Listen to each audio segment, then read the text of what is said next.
Catherine POV. Para pa rin akong nakalutang sa alapaap dahil sa nangyari kahapon. Ang sarap sa pakiramdam ang ginawang sorpresa ni Arcos sa akin. Ang dami ko tuloy na upload na pictures namin sa Instagram ko. Nag-comment nga si Tinay eh. Hala, kayo na ang sweet na couple. Happy anniversary to my favorite couple. Na-heart ko tuloy ang comment niya at ang maging ibang nag-comment sa post ko. Tinaas ko ang aking index finger. Pinagmasdan ko ang singsing na binigay niya sa akin. Simple lang to na crown ng design at may naka-engrave na ANC, Arcos and Catherine. Hindi pa rin ako makapaniwala sa ginawa ni Arcos kagabi. Lumuhod lang naman siya sa akin at sinabi ang mga sinasabi ng mga nagpo-propose sa mga kasintahan nila. Catherine, si Arcos nasa ibaba. Napatingin ako sa pinto ng kwarto ko nang may kumatok at nagsaglit roon. Si Mommy. Mami, bababa na po ako. Masayang sabi ko sa kanya at tumayo na sa aking gaming chair. Magtatype na sana ako ng aking mini diary sa aking laptop, pero naudlot dahil sa pagkatok ni Mommy. Dear Diary, masayang naging araw ko dahil sa ginawang sorpresa ni Arcos sa akin. Anniversary namin kahapon at sobra akong natuwa at na sorpresa talaga sa ginawa niya. Iingatan ko tong singsing na binigay niya hanggang... Mamaya ko nilang tutuloy siguro to. Ayokong paghintayin si Arcos. Sinarado ko ang aking laptop at saka bumaba sa sala. Sumilip muna ako sa aking full mirror at inayos ang aking buhok. Masaya akong bumaba sa sala namin. Nagkandidirit pa ako habang naglalakad. Mabuti na lang, di ako nahulog sa hagdan namin. Hi Arcos! Masayang bati ko sa lalaking nakaupo sa isahang sofa namin. You look happy, babe. Wika niya sa akin at tumayo sa kanyang kinauupuan. Of course. Hindi ko makakalimutan yung sinabi mo kagabi sa akin. Kagabi nakatulog ako nakangiti at hanggang ngayon nakangiti pa rin ako. Napabaliw ng araw ko, sabi ni Tinay. Sumbong na sabi ko sa kanya at ngumuso sa kanya. Inaway ako ni Tinay Arcos. Sabi niya wala raw forever. Wala lang kasi siyang jowa, di ba? Tugtog na sabi ko sa kanya at iniisip ko na kung anong sasabihin ko kay Tinay mamaya kapag nag-usap kaming dalawa. Kumusta na pala si Tinay? Pagtatanong ni Arcos sa akin. Hindi siya sumagot sa tanong ko. Gumiti ako sa kanya. Ayos lang siya. Sa Carters University siya papasok. Nasabi ko na ba sa'yo tungkol doon? Bilang kong kanyang mukha na nakatingin sa akin. Hindi ko yata nasabi sa kanyang tungkol doon. Napangiwi ako sa kanya. Sa Carters University papasok si Tinay Arcos. Business Administration ang course na kinuha niya. Yun kasi yung gusto ni tita para sa kanya. Tumango si Arcos sa akin. It's good to hear that she will study here again. You'll be someone again beside me, babe. Alam ko namang sawa ka niya sa mukha ko. Banat na sabi niya sa akin. Sinuntok ko nga kanyang braso niya. Bakit mo alam yun, Arcos? Natatawang tanong ko sa kanya. Napatigil ako sa aking pagtawa na makita ang kaliwang kamay niyang papalapit sa akin. At hindi nga ako nagkamali na hilahin niya ako gamit niyon. Napasubsob tuloy ako sa katawan niya. Ang bad mo talaga. Teka, umangat ang aking muka at tinitigan siyang mabuti. Ba't amoy pawis ka, Arcos? Pagtatanong ko sa kanya at inamoy-amoy ko pa siya para makasiguro ako na tamang aking inaamoy. Amoy pawis ka nga. Malakas sa pagkakasabi ko sa kanya at umalis sa kanyang pagkakayakap. Anong ginawa mo? Don't tell me. Nakipaglaro ka kay Kuya Raven na basketball. Nanlalaki ang aking mga mata nang tanawin siya at nakaturong aking kanang hintuturo ko sa kanya. Lumihis ang kanyang tingin sa ibang bagay at napakamot siya sa kanyang buhok. Pampalipas oras lang, babe. Natatawang sabi ni Arcos sa akin. Sinuntok ko nga siya sa kanyang braso. Hindi naman athletic ang katawan niya, tapos siya sa kapatid niyang sobrang athletic. Simula bata pa kami, kahit ilag ako kay Kuya Raven, nakikita ko yun na palagi may hawak na bola. Sabi ni Tito Miguel, pangarap to ni Kuya Raven na maging sikat na basketball player. Kaya nagpupursige doon siyang makapag-practice. Niyaya ka na naman siguro niya maging practice buddy, ano, Arcus? Huwag ka magsisinungaling sa akin. Pagbabantang sabi ko sa kanya at pinandilatan ko pa siya ng aking magagandang mga mata. Kakamot-kamot pa rin siya sa kanyang buhok at ngumiti ng pilit sa akin. Pero babe, I wanted to. Gusto ko ring tulungan si Kuya Raven na mag-practice ng basketball ngayon. Championship na bukas ng liga rito sa subdivision.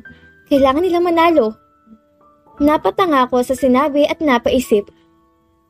May nagaganap pa palang liga sa subdivision? Bakit hindi ko alam tungkol doon? Ay, hindi rin pala ako lumalabas. Nood tayo, Arcus. Masayang sabi ko sa kanya at hinila kong kanang kamay niya. Nood eyes. Papi eyes ko sa kanya at malungkot na tumitig sa mata niya. Ay, Catherine naman. Saad ni Arcus sa akin at napaiwas ng tingin. Bukas pa ang laban ng championship nila. Tomorrow pa? What time does it start? Saan gaganapin ang championship? Who will be their opponent? Sunod-sunod ang aking tanong sa kanya na di inaalis ang aking tingin sa kanyang mga mata. Ang daming tanong, babe. Napanguso ako sa kanya. You know, don't go out eh. I don't really interact with other people, so I don't know what's going on in this subdivision. Pagtatampong sabi ko sa kanya. Tinalikuran ko si Arcus. Hi, I heard him sigh. Fine babe, don't be mad with me. Sa clubhouse gaganapin ng championship bukas. 6:00 ng gabi ang start nun. At makakalaban nila ang Sunlight sa kabilang street. Okay na po ba? Masaya akong tumango sa kanya. Nood tayo bukas ha? Support natin si kuya mo. Huwag ka magsasalos, okay? You're my number 1. Ani ako sa kanya at pinagkisis ko ang tungki ng aming ilong sa isa't isa. I know babe, you're my number 1. The one and only I want. I love you forever, Catherine Montano. Madamdami ni Arcos sasabi sa akin at hinalikan ang tungki ng aking ilong. Pagkaalis ni Arcos sa bahay namin, hindi na naalis ang aking ngiti sa labi. Nakapaskil na ito dahil sa kanyang sinabi kanina, kaya pati sila mami inaasar ako. Tiningnan ko ang wallpaper ko na kaming dalawa ni Arcos. Ang cute kasi nito dahil nakahalik sa aking noo si Arcos at ako'y nakapikit habang nakangiti ako ng napakalaki. Ito yung picture namin na nag-anniversary kami at sa likod bahay nila ang venue. Sa lahat na naging anniversary namin, yun ang di ko makakalimutang pangyayari sa buhay ko. Maliban sa dumating sa akin si Arcos. Ite-treasure ko to habang buhay. Good morning world! Masayang bati ko sa aking sarili sa salaming ganito sa kawarto ko. Ang ganda ng panaginip ko kagabi. Isang araw kong bida sa isang kwento. Tapos ang Prince Charming ko sa Arcos. Kinasal kaming dalawa at nagkaroon ng maraming anak sa panaginip ko. Panaginip? Napaisip ako bigla dahil sa panaginip ko. Mangyayari pa kaya yun? O magiging isang panaginip lang mga yon? Iniling ko ang aking ulo upang mawala ang aking iniisip. Hindi dapat ako magpatalo roon. Lumalaban ako para sa kanya at kila mami. Matatalo kita.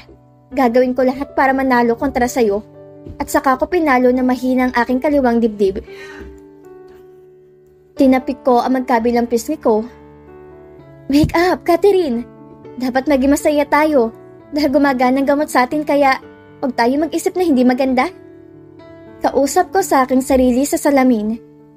Ngumiti ako sa huling pagkakataon sa salamin bago pumasok sa bathroom. Maliligo na muna ako at bababa na rin. Mamaya na ang laban nila Kuya Raven. Sana manalo sila. Naging mabilis ang aking kilos sa pagliligo. Naalala ko na naman yung pinanood namin kahapon ni Arcos at ni Mommy. Yung tungkol sa babaeng may mahabang buhok, tapos naglalakad na nakabend ang katawan. Nakakatakot yung pinanood namin kahapon, kaya napabilis ang pagligo ko. Sumasagi kasi sa isipan ko, parang pinapanood niya ako. Nang matapos makabihis at makapag-ayos, bumaba na ako sa sala namin. Nagugutom na rin kasi ako. Kumukulo na yung tiyan ko. Nag-iingay ng mga alaga. Mahinang humibig ako habang pababa sa aming hagdan. Tahimik ang bahay namin. Malungkot talaga kapag only child ka lang. Wala ka makausap na ibang tao. Kaya siguro naging ilag ako sa iba. Dumiretso ako sa kusina kung saan naririnig ko ang pagkanta ni Mommy. Kumakanta na naman si Mommy ng paborito niyang kanta ng isang sikat na grupo rito sa Pilipinas, ang Aegis. Good morning, Mommy. Masayang bati ko kay Mommy na siyang pagtigil niya ng kanyang pagkanta. Mukhang nagulat ko yata siya. Princess! Tawag niya sa akin at napahawak siya sa kanyang dibdib. Muntik na nga niya mabitawan yung sandok na hawak niya. My princess looks happy today, ha? Did something nice happen, Catherine? Mommy asked me as she continued her mixing. She is cooking something. Maganda lang po yung gising ko, Mommy. Saka po ngayon po ang laban ni Kuya Raven sa basketball po. Balita ko sa kanya at nagsali ng cereal sa bowl ni kinuha ko. Alam kaya ni Mommy na may liga nangyayari sa subdivision? Mamaya pa namang hapon yun, Princess. Sabi niya sa akin na hindi inaalis ang kanyang niluluto. Napatingin ako sa kanya. Alam ni Mommy yung tungkol sa liga? You know there's a basketball league going on here, Mommy? I asked her without blinking at her. Tumango siya sa akin na siyang pagkatanga ko. Ako lang bang walang may alam kung ano nangyayari rito? Ganun ba ako talaga ka-focus kay Argus? Napanguso ako. Okay, Mommy. Kahapon ko lang nalaman. Kundi ko pa nalaman dahil kay Argus kasi nakipaglaro siya kay Kuya Raven na basketball. Pag-amin niya sabi ko sa kanya, tumingin siya sa akin. Umupo na ako sa bar table namin.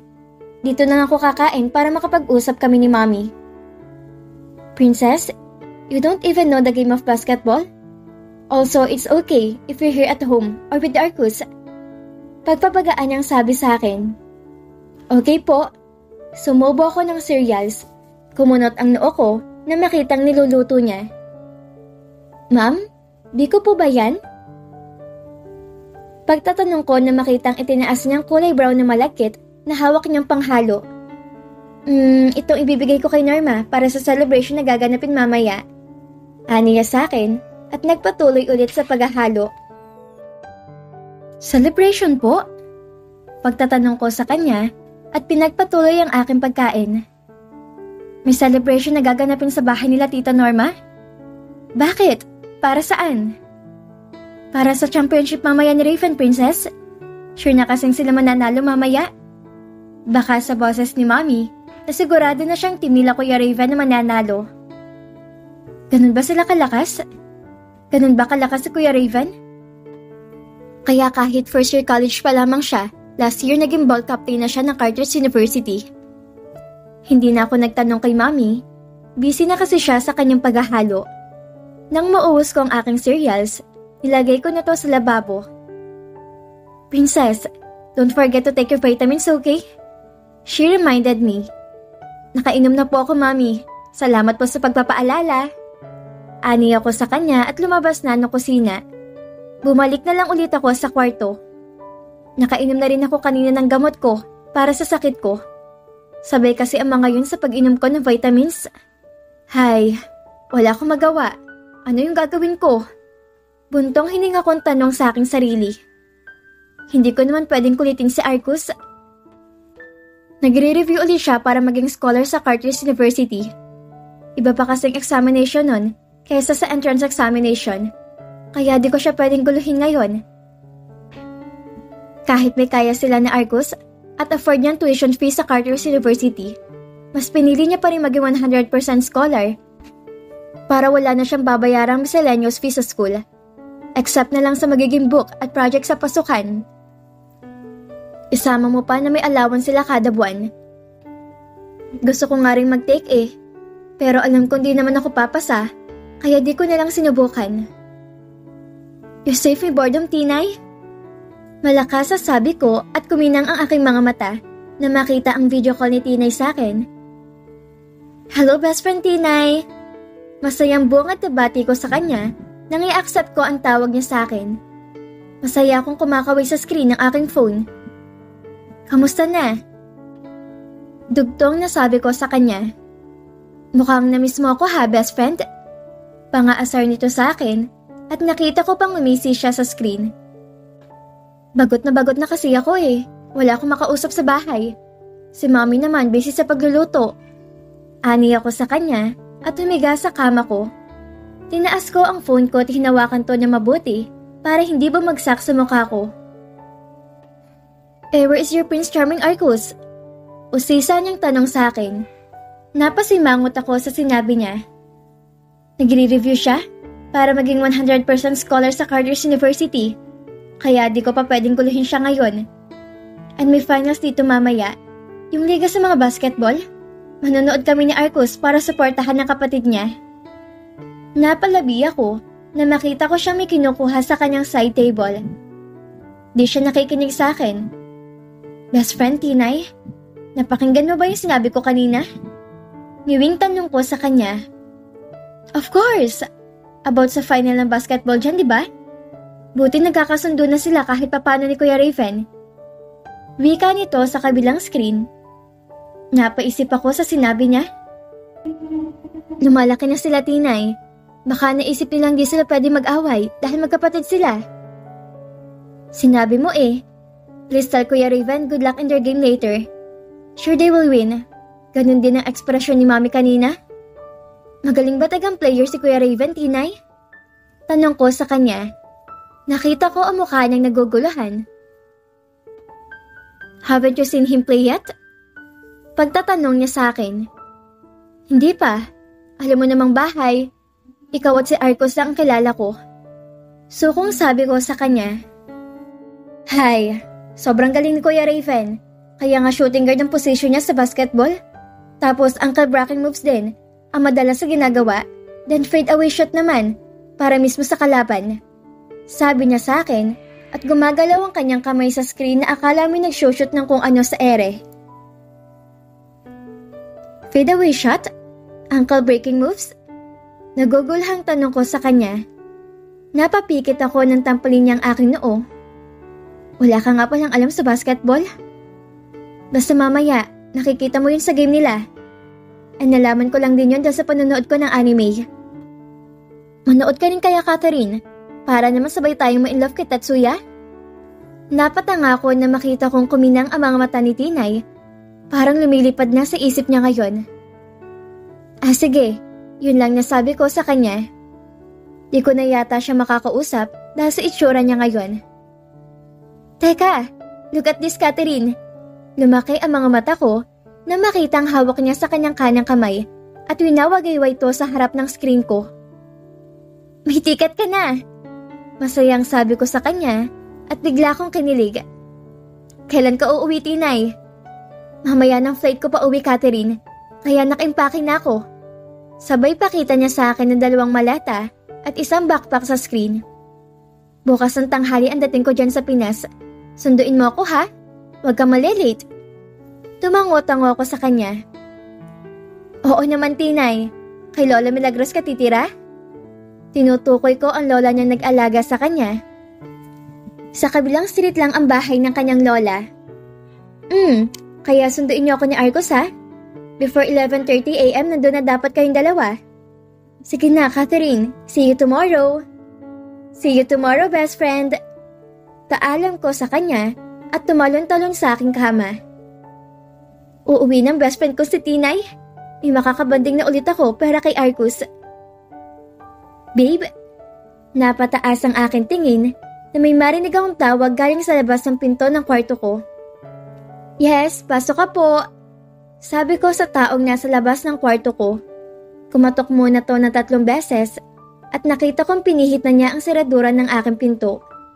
Niluwanin si Arcus sa naka-jersey shirt at plain black t-shirt ang suot niya. Napatigil ako sa tinype niya laptop at sinara na to. Ba't naka-jersey ka? Maglalaro ka rin, Arcus?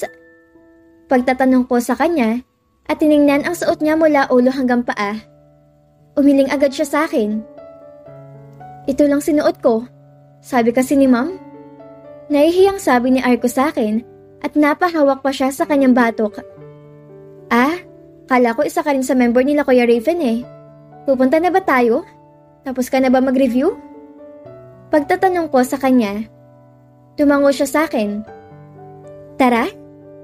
Nilahad ni Arko sa akin ang kanang kamay niya at sabay kaming bumaba. Hindi review yung ginawa ko kanina, Catherine. Mismong examination na yung kanina. Wika ni Arko sa akin habang pababa kami. Ay, hindi ba yun yung review? Actual examination na yun ba para sa scholar? Nagtatakang sabi ko sa kanya at napaisip. Kung ganun nga, ang talino talaga ng boyfriend ko. On the spot nag-exam siya kahit sa online lang. Tumango-tango siya sa akin. Wow! Yun lang ang nasabi ko sa kanya. Hindi ako makapaniwala sa talino ni Arcus. Nagtapos din siya nung senior high sa mataas na karangalan katulad ni Ellen. At dito na po nagtatapos ang part 4 ng kabanata ng ating kwento. At sana'y muli niyo po akong samahan sa mga susunod pang kabanata na ibabahagi ko sa inyo. Maraming salamat po at ingat po tayong lahat.